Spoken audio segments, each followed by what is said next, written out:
This is the Freeheel Life podcast, episode number 69.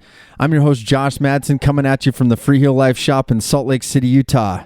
And welcome back, my Telemark friends and family from around the globe.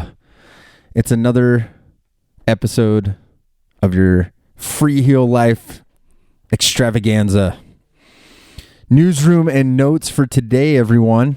First off, from the bottom of my heart, want to thank you for all of you out there that help support our Freeheel Life family member, Alex LeBlanc, and his daughter Genevieve, for the memorial fund for Rachel, who recently passed away. And I just wanted to say thank you for helping them out in this time of transition, as they're kind of moving through some uncharted waters. And we were able to reach our goal fairly quickly from all the support from the Telemark family out there.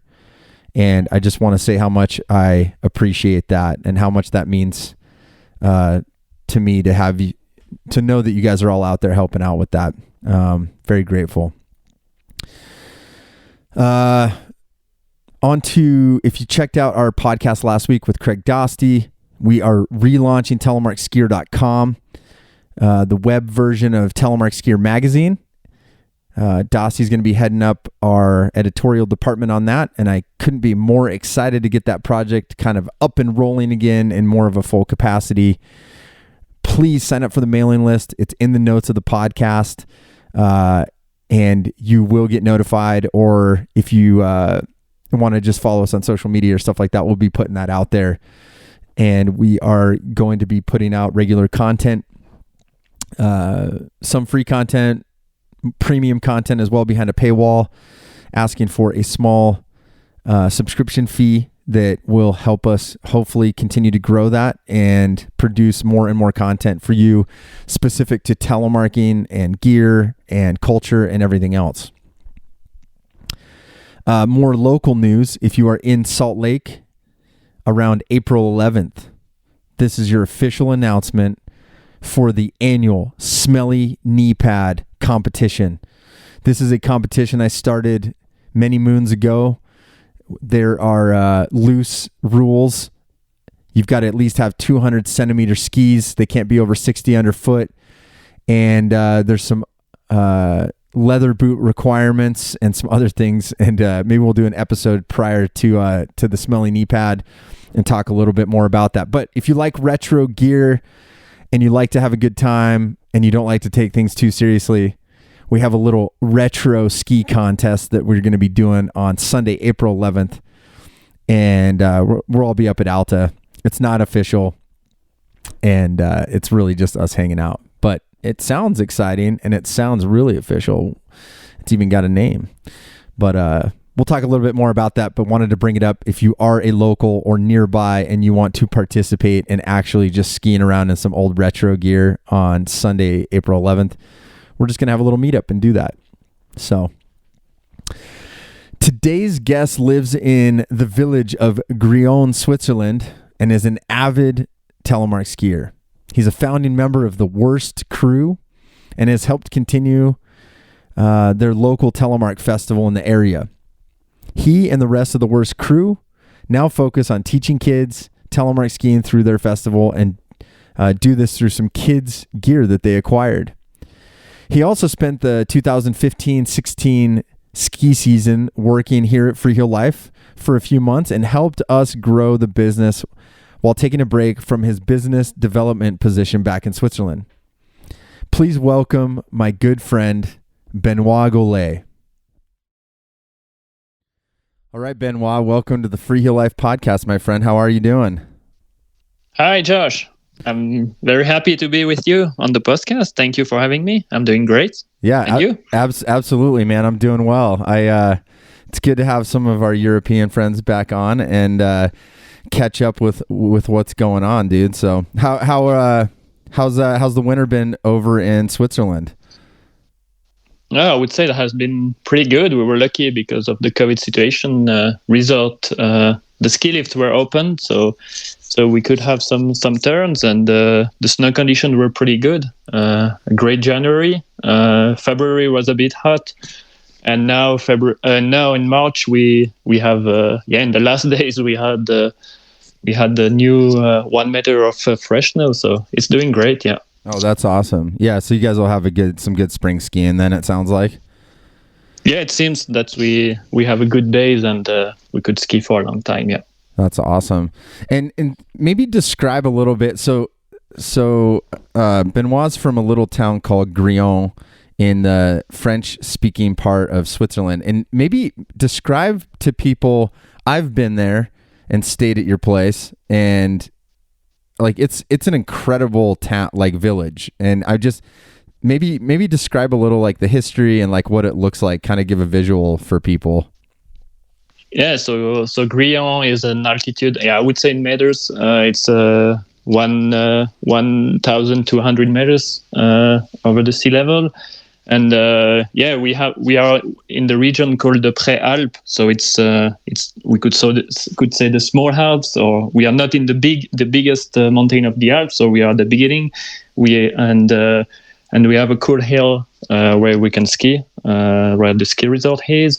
And the village is, we have 1,300 inhabitants. So this is a really cool community. And we have the feeling of a village, but we are really close to bigger cities like Lausanne or Geneva. So we are well connected, but up in the mountains, having good times, I would say. Yeah, no, it's a cool place because you've got that main train line that goes to Lausanne. That I remember because when I got there, and then you get off and take a bus, and then there's like a separate train that kind of goes up, like a tram or like a ground tram, right? Yeah, it's a cogwheel train, so that goes up in the mountain, and this train goes up to the ski resort. So you can from down from the valley you can pick up the train and go skiing. Yeah, and so we are well connected. And also when we grow up here, we have the first schools up in Gryon or in the area, and then we have to go down in Bay, the biggest city in the valley. So we are used to take the train every day to go to school, and we are well connected. Wow, that's great. So you had to go to school down in the valley every day? Like there was no primary school up where you were at? So for the last 3 years of our school, I don't know how high school. It would mean. Yeah, high school. Yeah, we go down in the valley. Yeah. Wow, that's crazy, man. Yeah, it takes a lot of time. It's 40 minutes, 45 minutes of train, and but that's good memories for me because you are with your buddies and having good time with them.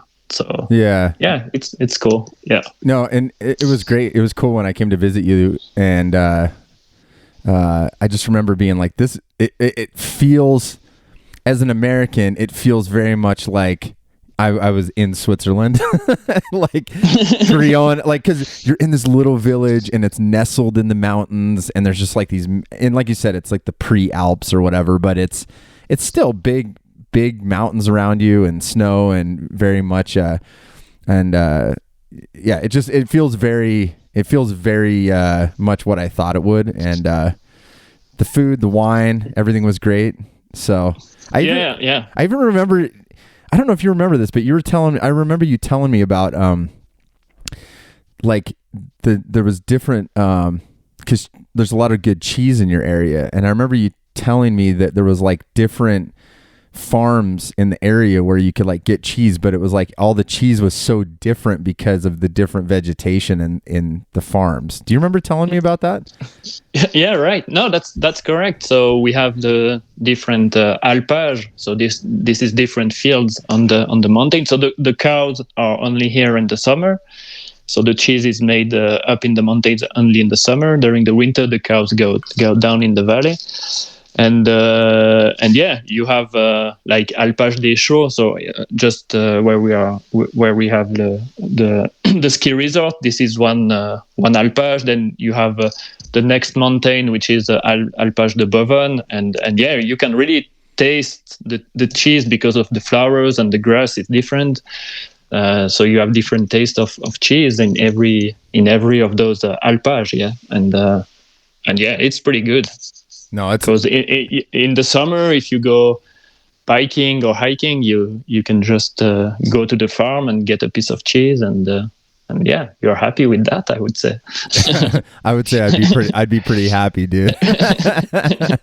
That's awesome, man. Well, and to give some perspective, so so we have the village, so there is a lot of history in the village. So it's not a village made for skiing. The skiing came after the village was built, and we ski from Gryon. We can ski to Villars and then to Les Diablerets. And I guess you've been to the glacier, so we ski from 100 to 1,200 meters up to 3,000 meters in the Glacier des Diablerets. And it's not a huge ski area, but it's pretty good compared to what you have in the States. I would say it's the same as Alta and Snowbird when you do everything in terms of size. I would say something like that. Yeah, and yeah, what is the glacier called again that I went over to? Glacier 3000 in Les Diablerets. Yeah, which I'm not going to try and repronounce that because my French is terrible, as you know. But that was pretty amazing too. And I think for people that have not skied in Europe, it can, like how you're talking about being able to connect the valleys to different areas. I think that's always the part that really strikes me as like some of the ways you can actually ski over to a different village or a different valley, for instance. Like just the way that they connect the resorts there in the Alps is very different from here. You know, like here it's very much like I'm at this resort, and yeah, you can connect some of them, but yeah, I always enjoy that part of going over there. It's pretty neat. Yeah, it's really nice, and yeah, there is some biggest connection like les quatre vallées, the four valley from Verbier to Thion, which is big, and then just in front of us we have les Portes du Soleil with Champéry going to France, and yeah, there is some good places. So those connections were, so each village has his own lifts, and over the time, they try to connect, and it's also part of the business. I mean, the ski resort now is owned only by one company, and they connect everything from Les Diablerets to Gryon, and wow. Over the time, so that. But I mean, it's normal. Only if you are just a small company, it's pretty hard to do everything. So you're better to work together and connect everything. Yeah. Yeah, and you remember the last time I was there too, I remember us talking about ski lift ticket prices, and I think that's another thing that I think Europe, me personally, I think you guys have done it well, because the cost of a ticket is not astronomical like it is here. I mean, how much is it to buy a day ticket out of Gryon that you can ski over to those other areas, like in euro? In euro, I would say it should be something like 55 euros or 60 euros for one day. Right. Totally. Yeah. Like that's pretty, and that's a lot of terrain for 50 euros. Compared to the States, I'm always impressed. Or I've been to New Zealand, and it's the same. It's quite expensive for the small resorts that you can ski. And I would say Europe is not that bad in terms of pricing for the quality of skiing that you have. Yeah. I was, before I traveled, I was thinking it was expensive, but when you see what you have in some resort in the States, it's pretty good. Yeah, I would say. But and now we have for the last 5 years now we have.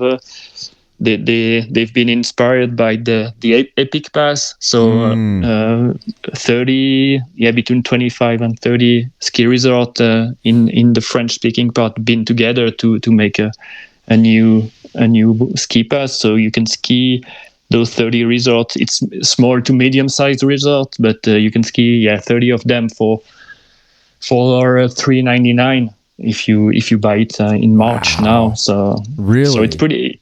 Yeah, it's pretty good. I would say. Might be time for me to come over and spend a winter. 400 euros. Geez. If you come for 2 weeks, it's worth the money to buy this kind of pass. But you can ski for the whole season, and we can also use it in summer to go biking. So yeah, that's pretty great. That's amazing. Yeah, and to give people, I mean, obviously Switzerland's a smaller country, but like Verbier is. I mean, how long? Maybe like an hour and a half from you guys? Is it? 1 hour. Yeah. 1 hour. Right. Yeah. And and you can take that train. I can't remember the town, but yeah, you basically go down to the valley. We were talking about take a train, up to where you switch to just one other train, and I think it takes you up there. Is that correct? Yeah, it's correct. You can do everything by train. Honestly, I don't know a lot of locals that go skiing by train. Where I used to go by car, but it's possible. Technically, you could. It's possible to do it. Yeah. I'm talking like a tourist, because basically I only went by train when I was there. No, that's great. But it's a bit sad, but it's a term of habits. We are not. We don't have the habits to. When you have a car, when you are lucky to be 18 and get a car, you better take the car, I would say. But yeah, no, totally. That's funny.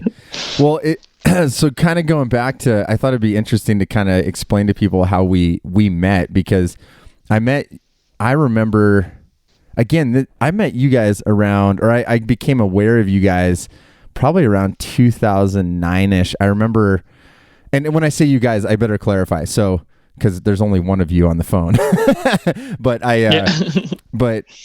Benoit's is part of a little group called the Worst Crew, and Worst is an acronym, and this is awesome because I didn't know this at the beginning when I first saw it. But do you want to explain what Worst stands for? Yeah, so Worst stands for We Often Ride Snow on Telemark.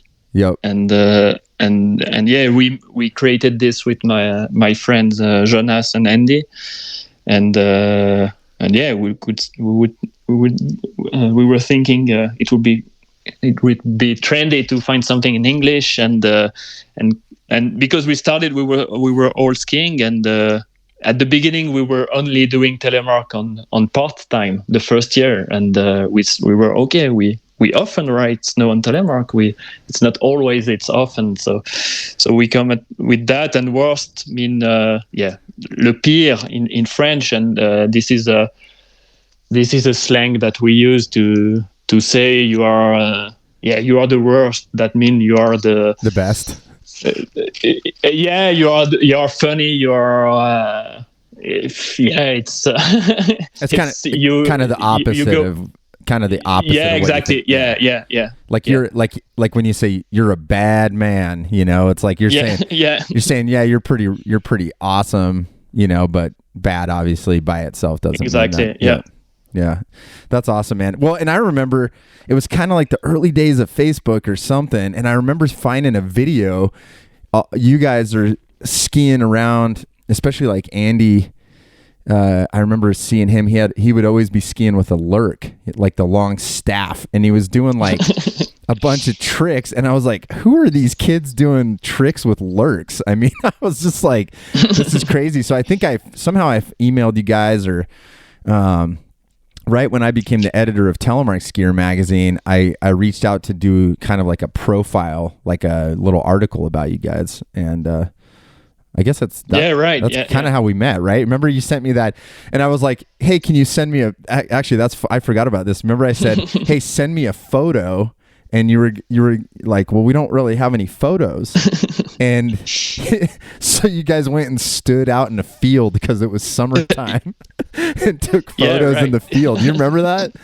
Yeah, I remember. Yeah, so that was I've been through the story of our Facebook page, and that was 2011. Oh, okay, 2011.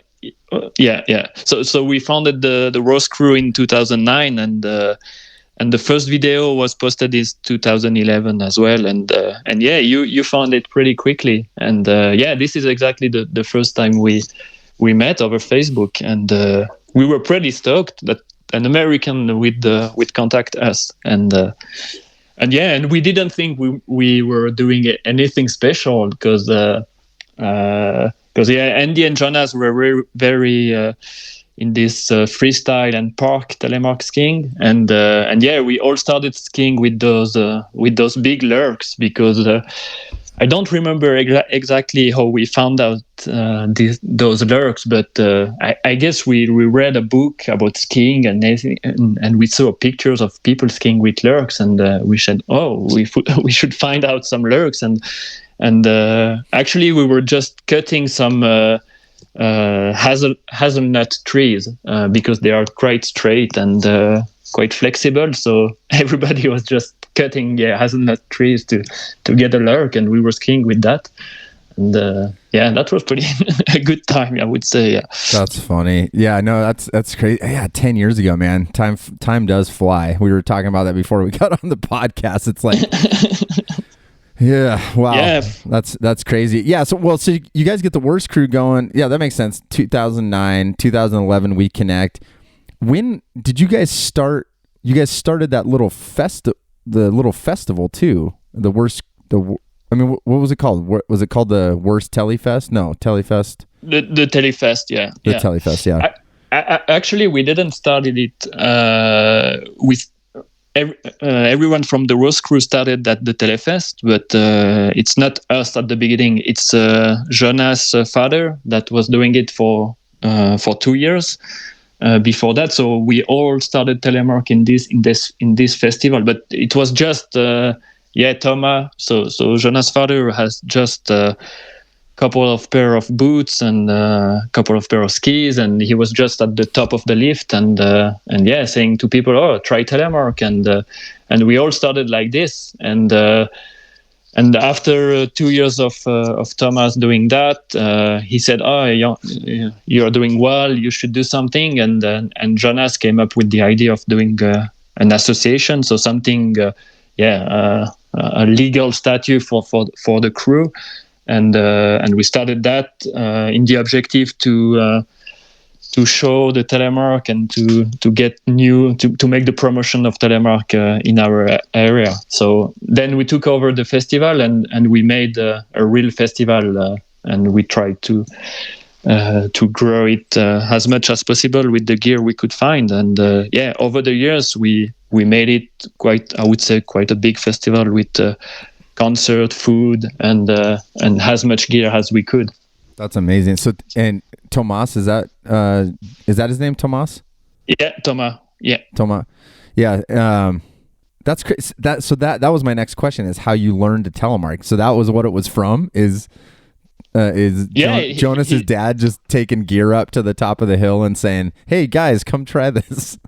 Yeah, exactly. So Andy and I and a few other friends started like this, and just a weekend, a first weekend, and then we all started to find out some gears. And myself, I rented for the first year. I rented it in a local shop that was all the Rossignol skis and I don't know, old Scarpa boots. It wasn't good gears, but I had fun with this. And then we tried to find out some gears and started like this. Yeah. So that's funny because I remember you told us the first time we met, but you are all on G3 Targa, and and for us, that was the Telemark gear that we knew. I mean, we never heard of, we didn't study the market or anything or the product, so everybody was on Targas, and for us that was the best binding, and then we find out there is other bindings to go on, and mainly on 22's design, and we are pretty happy with those. That I forgot it. Totally forgot about that.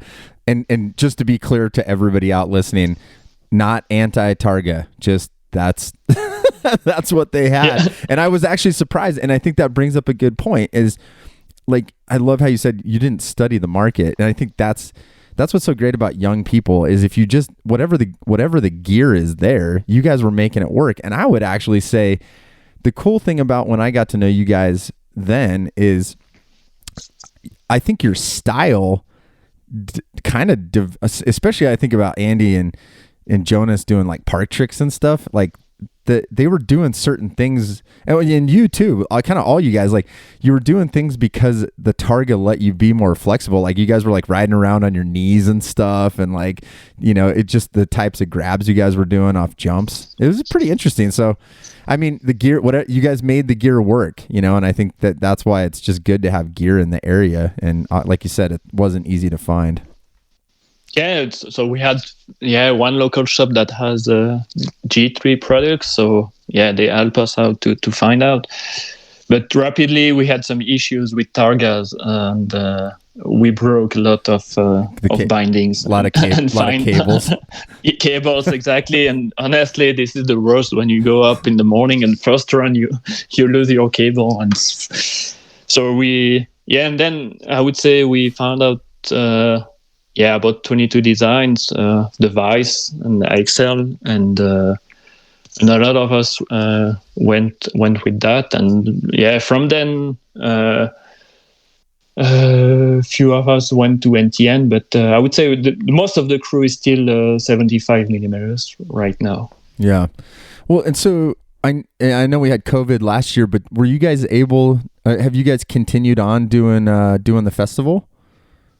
So we had the festival for 10 years, the Telefest. So we tried to have as much gear as possible. So we tried also to have some brands. We had Pierre Mouillade for many years, starting 2015 or 2016 from M Equipment. Yeah, Pierre Mouillade, and then we had Richard Schurf also that was doing a tour in Europe with some gears.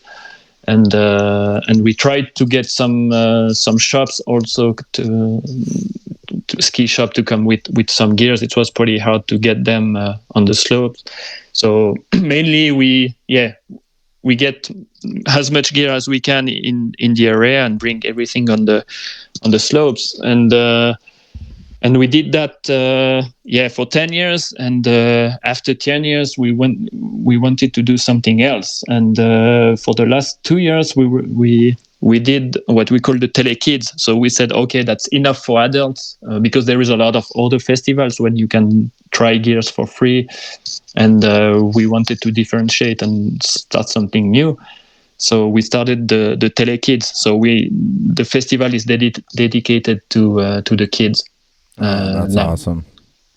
So the worst crew bought 11 pairs of skis and 11 pairs of boots, and we have those sets, and we try to find out order for the festival. So last year we were very lucky because the festival was the second weekend of March, and it was just the weekend before the government said that the COVID situation was closing everything, the ski resort and stuff. So we were just lucky to have the festival. And this year we just had it last weekend, but that was kind of we are not allowed to organize events. So it was a confidential event just with the local ski club and a few other kids that we know that they wanted to try. Telemark skiing, but it went pretty well. We had around 25 kids trying Telemark for the first time, so that's pretty. We're happy with that. Yeah, that's amazing. And and people I think are probably going to wonder is because that's first off, that's awesome because you guys are moving on and pushing the kids things, and I think this is, you know, I've had multiple guests on where I'm trying to kind of raise awareness that kids do really well when you give them the gear, you know, like it's not like a little kid can't learn how to scoot around on Telemark skis and make turns. But I think that the gear question always comes up. So I'm curious, what do the setups that you guys bought, what do they look like? What equipment did you guys choose and why? So the skis are K2 Mindbinders, the junior one, and they are pretty flex, and they are pretty good. Most of the bindings for the small skis are Ratefella 3 pins, so without cables at all. And we have 2 pairs of 22 vice as well for the biggest size. And boots, we have the Scott, it's what, T-Rex or G-Rex? I don't remember. Yeah, the black ones. The black ones, yeah. G-Rex. What do you, has it been, if you had to like give advice to anybody that wants to get kids into Telemark, like what do you think you've learned from doing this the last couple of years? I would say just don't have fears. Just let your kids go, and they will find out by themselves. Honestly, it's pretty impressive. You go for 1 run, 2 runs, and then they start to go pretty well. If I would say, as kids grow so fast, just rent the gear if you can, and let them go and do their thing. Yeah, no, I think that's great advice. Just kind of like let them go. Kids are pretty smart. I think sometimes we kind of make it seem like Telemark's so hard, like, and it is to master it, but to put like 3-pin bindings on and let a kid go downhill, like it's pretty doable. So yeah, no, it's difficult for adults because we are thinking too much. And no, I would say a kid it just slides on the snow and he will understand by himself which leg he has to bend, and he find out. Adults want to understand everything and make everything clear in their mind, but kids are better than us, I would say. That's probably good advice for most things in life. We think way too much, and sometimes we just need to do it, Oh, that's funny.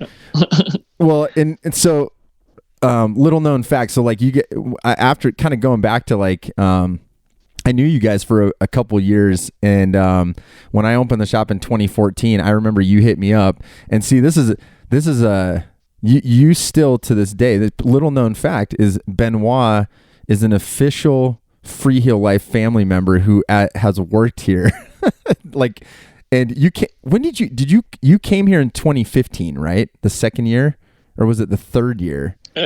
That was 2016. Yeah. 2015, 2016. I was there in January 2016. Yeah. Yep, totally. And you hit me up, and you maybe first explain what your profession is. Like, what do you do for a living? Yeah, so I currently work for a computer science research institute. So I'm a project manager and business development manager for this computer science institute. So basically we develop softwares and machine learning algorithms for different type of industries. And it has nothing to do with sports or Telemark, but this is what I do for a living. Yeah.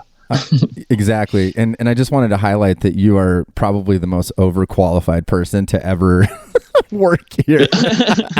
No, but I'm not that qualified, but yeah. No, but I was just, I remember you hit me up and you're like, hey, I want to come work for, a couple months. Like, and I'm like, dude, I mean, we barely had employees back then, and so you're like, no, I'll come and help you guys out. And I mean, you really helped us. I remember you showing some spreadsheets and stuff and color coding spreadsheets. And it was like, I think, me being the college dropout that I am, I was like looking at this stuff like, yeah, that's probably really good to do.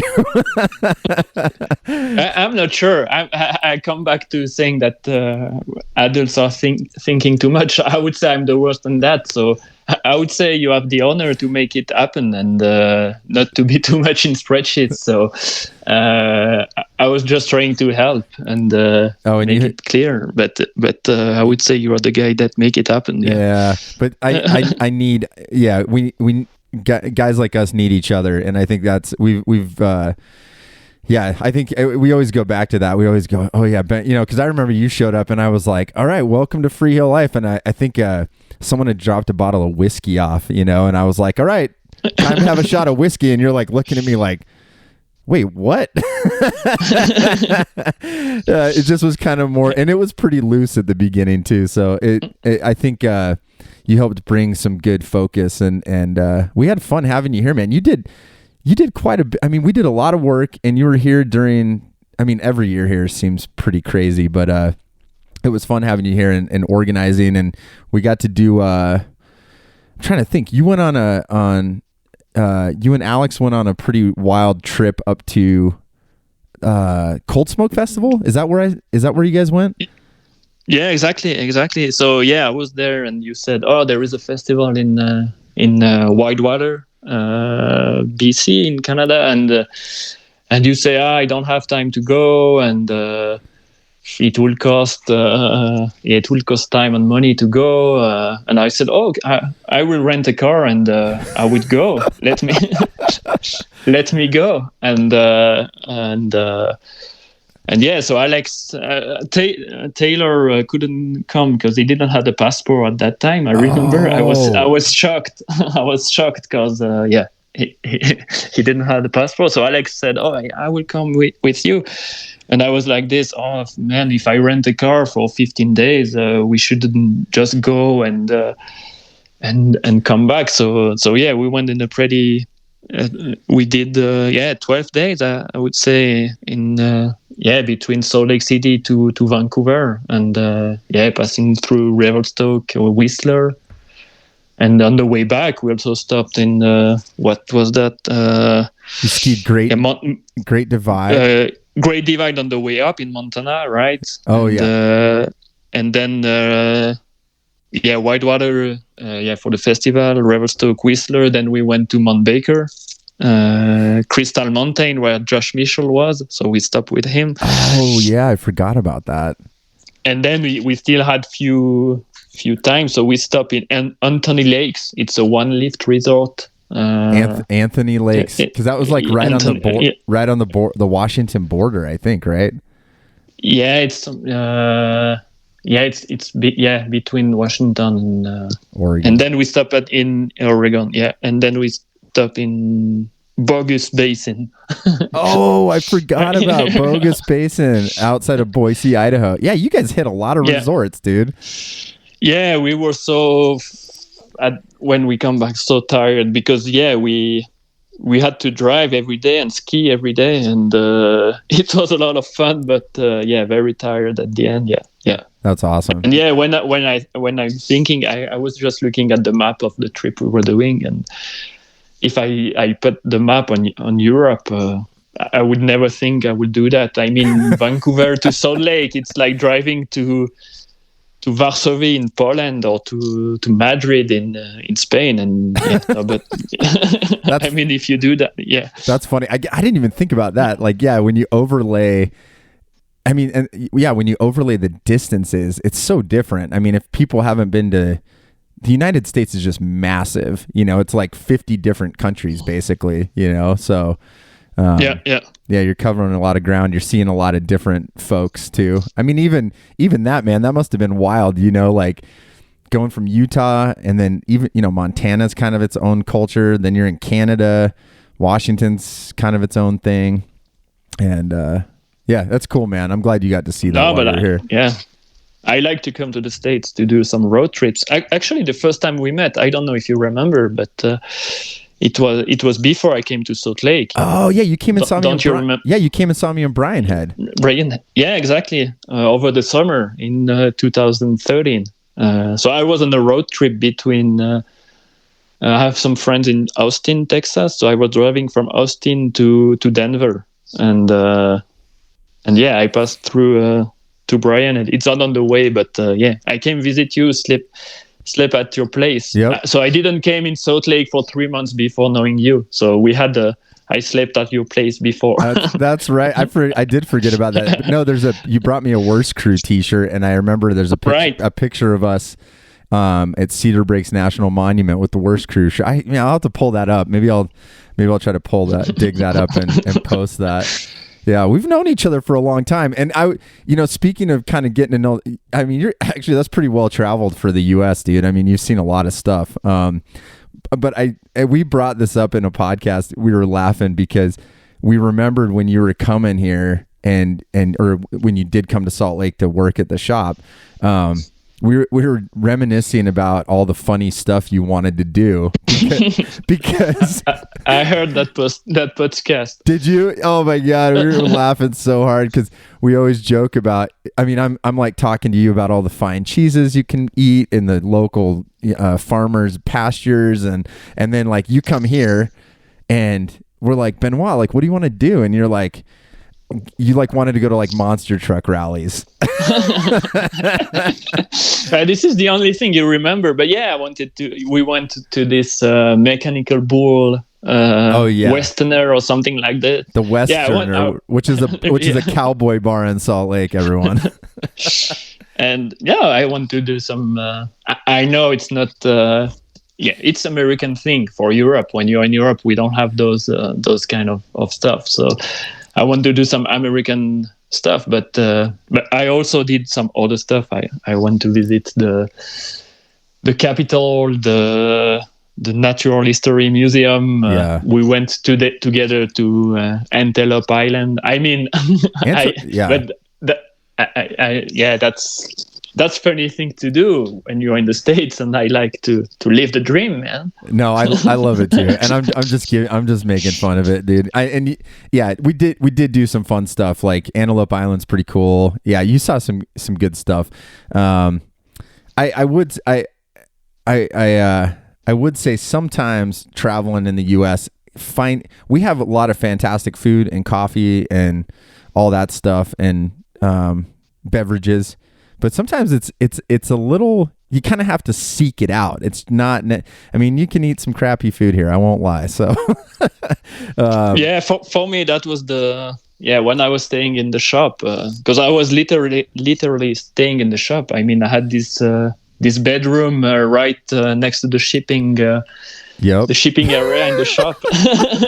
Oh my God, it's funny to hear that, dude. Because I'm like, oh man, like that just no windows, and but that was fun. And you barely had a kitchen. I mean, you just had the we didn't fridge. We didn't have a break room, and I mean, it's always like a work in progress. But yeah, dude, like still okay.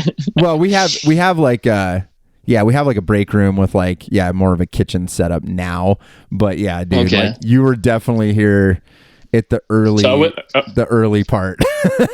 Yeah. So I was struggling for food, and I visited a lot of the restaurant, but yeah, you have some good, you just have to seek it out, that you can find some good food. Yeah, no, for sure. No, that's funny. Yeah. And I get it. You're not finding there's probably not the Swiss monster truck rally going on. I would assume, like in Lausanne or something. No, you could find, but it's not the same if you have the original one. Yeah, it's like eating Swiss cheese in the States. It's not the same. Okay, I can tell you. Okay, that's actually let's get that one out of. That's a funny one. I didn't think to ask you, but let's get that out of the way. Talk to me about Swiss cheese. What is it? You're a Swiss guy. What's your perception of Swiss cheese in America? What, it's got holes in it. It's white. What does that make you think about? In terms of existing Swiss cheese, or? I mean, is it actually Swiss cheese? Oh, no. I mean, you can, as I told you, in every 10 kilometers, you have different cheese. So it's hard to say a Swiss cheese, but no, Swiss cheese is not Swiss cheese. So every Americans that want to come, I will get them some cheese. You get it. Contact me. I'll put you in touch with Benoit for the best cheese in Switzerland. Maybe we should do a Telemark festival and cheese. That could be. Oh, actually, you know. Actually, you had. I had raclette. Yep. Yep. Right. That was at your festival. That was actually a really fun festival. It was kind of really spring. Like, remember that year was like, it was warm. It was really warm. Yeah. And, but we had a blast, man. I mean, we were skiing around and I guess that was 2 separate trips, right? I guess I've been there twice. I was thinking I'd only been there once, but, the time I came to the festival was separate from the time I think I came and skied the glacier. So, or it was the same year? I don't remember, man. No, I try to remember as well, but I think no, I don't. I know you once you were in Italy and you came from Italy to Gryon. Yep. But I don't remember if it's one time or two times. I have the feeling you came twice, but I think I came twice too because I was at the Scarpa factory in northern Italy, and I took the train, came and visited you. I think I skied the glacier then, and then I came. It might have even been the same winter. I think I came back and skied at the worst. That was the 10th annual festival too, I think. Yeah, right. Yeah, that was awesome, man. But man, what a lot of good memories it is. It's crazy. I know I was telling Ashley before I hopped on the podcast with you. I'm like, we need to get our act together and put a Freeheel Life festival on and invite all of our old friends from Europe over to our place so we can have a little festival here for you guys. Oh, sure. How cool would that be? Yeah, that would be good. I'm training for the, what do you call that? The smelly knee pad or something. Oh, yeah, man! I just bought some leather boots and whole gears, so I have a whole setup now. I'm training. Are you coming this year? I mean, come on! I think we're doing it April 11th. You should fly over, dude. Yeah, it will be hard. I know the travel restrictions. I'm mostly staying at home right now, but yeah. No, I should come back for sure. No, start training those legs, dude. I would love. And see, I think if we do that, we'll do a festival. Build it around World Telemark Day and do the smelly knee pad all at the same time, and that way you Euros can come over and you guys can take a stab at Telite because I never win, so it's usually okay. Taylor. There was 1 year, 2 years ago. Last year we didn't do it because of COVID. 2 years ago I technically won, but there was kind of a infraction. Taylor didn't use properly measured skis, and so kind of he won, but then he said I won. There's a blemish on the championship. So yeah, but yeah, man, I'm glad you're practicing. Are you enjoying your leather boots? How is it different? Yeah, start enjoying. I would say really the boots are the biggest change, and yeah, that's you have to find your equilibrium, you would say, or like a balance. Your balance. Yeah, your balance, right? It's quite different, and the turns I usually fail because I have straight skis, old skis, and not carving, and I usually fail. When you're on when usually now you're just balancing on right or left to turn, but when you do that you crash. So yeah, this is where I struggle the most, I would say. It's not when I do small turns and stuff on steep descent, it's okay, but yeah, I have to think when I'm going almost straight and turn, but yeah, I like it when it's average day. Yeah, I will take this setup now. Oh, I love that. Yeah, it's a good way to get a quick workout in, that's for sure. Yeah. No, but the smelly knee pads is what 2 meters skis at least. Yep, 2 meters. No, I will have to find out. I have 190, I would say. So yeah, that's all good. That's a good place to start, man. As long as you got 190 and skinny, you need about a 60 millimeter underfoot, I think, is maximum. So okay, yeah. So I will check out the rules. I think I need to post them because it kind of started like as a kind of a funny thing, right? And now there's people actually like, hey, I'm coming out for the smelly knee pad, and I'm like, we should probably write the rules down because everyone. No, that's cool, man. Well, so no, but those kind of of small I like those kind of small contests. We had one at the Telefest, and the stylish contest. So that was just 3 jury members looking at people that were doing Telemark for the first weekend and judging them. So that was a lot of fun to do that, and yeah, it's always fun, those small friendly contest. Yeah, I think that's the way to go. That is the way to go. Well, what do you guys have anything? I mean, we're kind of getting to the end of this season, but are you guys assuming the kind of the COVID restrictions don't happen next year and we kind of get in the clear? Are you guys going to be kind of pursuing that kids festival next year again? Yeah, most probably. Yeah. Okay. So yeah, this kind of festival will remain. Then we have other trip with the crew. So the crew increased. We have now around 30 active members. So we are used to take an opening and a closing season trip, and we had some other small activities. We did actually the World Telemark Day this year. We had a barbecue. Oh, sweet. And we did. We were just allowed to be 15 outside, so we took the opportunity to do that. Oh, and, no, I did see a video. I did see a video of that. I know. I was trying to keep up with everybody. There was so many different people. Yeah. I did see that because I think you guys tagged something on it, and I saw you guys. That's awesome. We did. Yeah, we are not that active on the social media anymore. 2013, 2014, 2015, we were posting a lot of videos and stuff, and we are getting old, I would say. So, now actually, you should check out Andy and Jonas. So they wanted to. So the World Crew is really the fun part, and Andy and Jonas wanted to work on the higher quality videos. Yep. So they spin off the Spirit Telemark. Spirit Telemark, and they do an annual movie, and they are doing great stuff. So check it out. That's awesome. Yeah, and we're just about to relaunch telemarkskier.com, and I was thinking about those guys because I think that would make a really good interview. I know they're kind of they're kind of shy.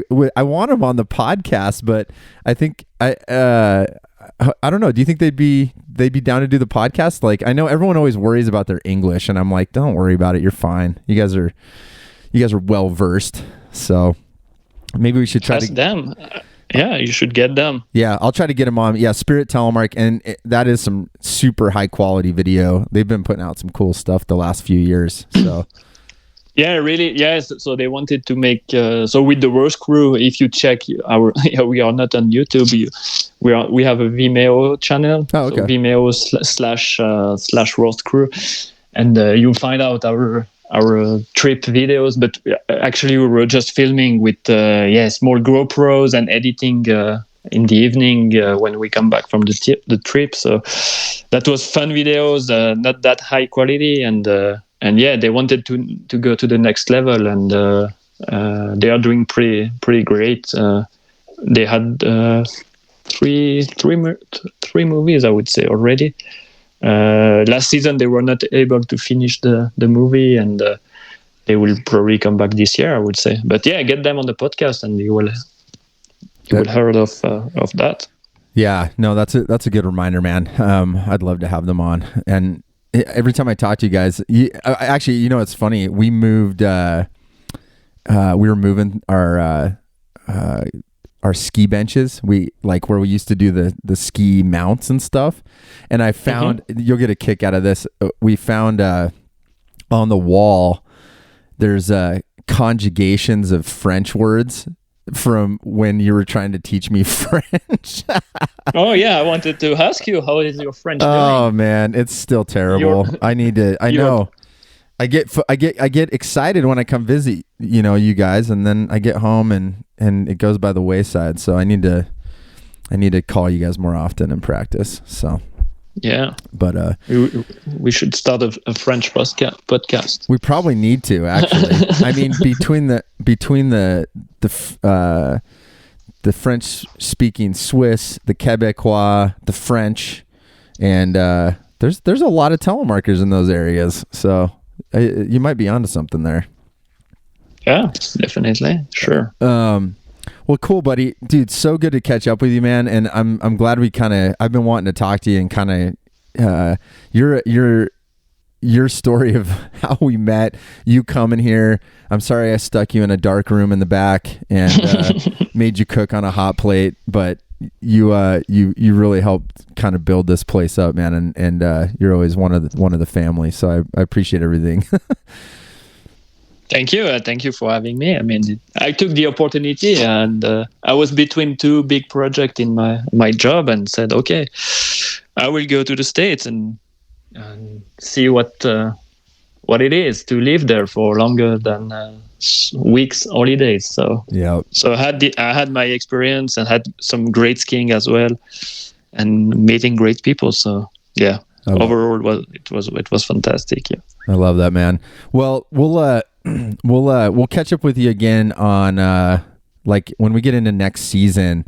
It'd be good to get you guys back on the podcast, or get you back on, or anybody from Worst Crew, and talk about the events you guys might, little gatherings you guys might have and whatnot, especially once we get closer to that, because I think you guys are in a good spot too, because people can get to you, and it's good to know you got some kids gear now that people can try out. Yeah, sure. And we should get the new generation on board. This is what we try to do in the Worst Crew. So we don't get kids in the crew, but as soon that they will be above 16, they will be in, and they will be the future, because we are getting old. We're getting older, my friend. Yeah, I have this feeling doing this podcast, man, remembering the good old times. It's not the case. No, we got a lot of years ahead of us, dude. But I agree, though. We've really got to focus on the future and making sure the equipment's available and teaching young people how to do the turn. So I appreciate what you're doing out there in Gryon, and can't wait to come ski with you again, buddy. Save me some of that delicious cheese and wine, because as soon as travel restrictions ease up, I'll be over there. Right. I took the note. You're welcome. All right. Merci beaucoup. And I'll talk to you soon, brother. Merci, Josh. See you.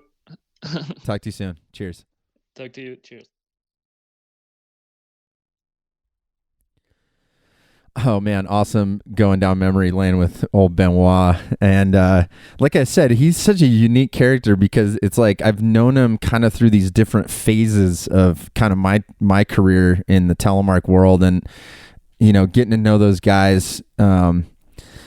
He makes it sound like he's some old man, but he's a young buck still. But yeah, getting to know those guys back in kind of 2011, which is 10 years ago, and just kind of seeing, I still have that vivid memory. I was like, who are these Swiss kids with lurks, like doing tricks? And that's what I've always loved about. It's kind of been nice having, obviously the internet connects all of these little crews and groups and individuals that are doing some cool stuff. And, I think when I found them, it was kind of around the same time I was finding guys like Andreas Webeck up in Sweden, and a lot of the people that were in my movies that I was making at the time.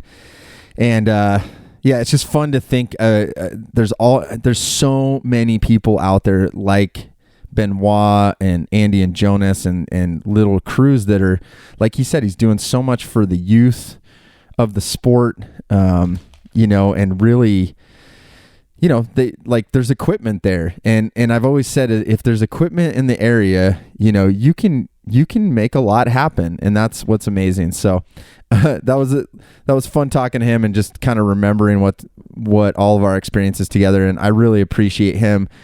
I appreciate all our customers at Freeheel Life, but I especially appreciate all of the people who have worked here. It's a small bunch, but every one of them has put an incredible amount of passion and help into creating an awesome business, and I wholly appreciate it, and they are forever part of the fabric that has made this place succeed. So big thanks, Benoit. I appreciate that. And before we go, like I said last week, we're getting pretty close to launching telemarkskier.com. And we're going to have a paywall for some premium content on there. So don't make any additional donations to the podcast like I normally talk about. Hold on to it. so you can be part of Telemark Skier Magazine and helping us get that rolling again. You can always check out freeheellife.com for any of your gear needs. And we're starting to replenish some new lifestyle stuff for the spring and summer, and can't wait to get that out. But you can see what's going on there. We've got still plenty of stuff, used gear. We got new boots on sale, and we're just pushing it out. And there's a lot of great deals. So take advantage of the springtime sales. And you can always hit me up direct, podcast at freeheellife.com, and let me know what you think. I'm going to be rolling this podcast every week on Monday, and I got tons of guests. Everyone keeps hitting me up going, I can't believe you've got something to talk about every week. And I'm thinking in the back of my head, I don't have enough time to do the amount of podcasts I want to do because there's so much going on. And Telemark is alive and well. And it's I hope this podcast definitely illustrates that. There's people all over the world that are passionate about this turn. They're passionate about protecting it, promoting it, which is our mission here, and preserving the history, and that's what Freeheel Life's all about. Telemark Skier Magazine's all about. It's what I'm all about. It's what this podcast is all about.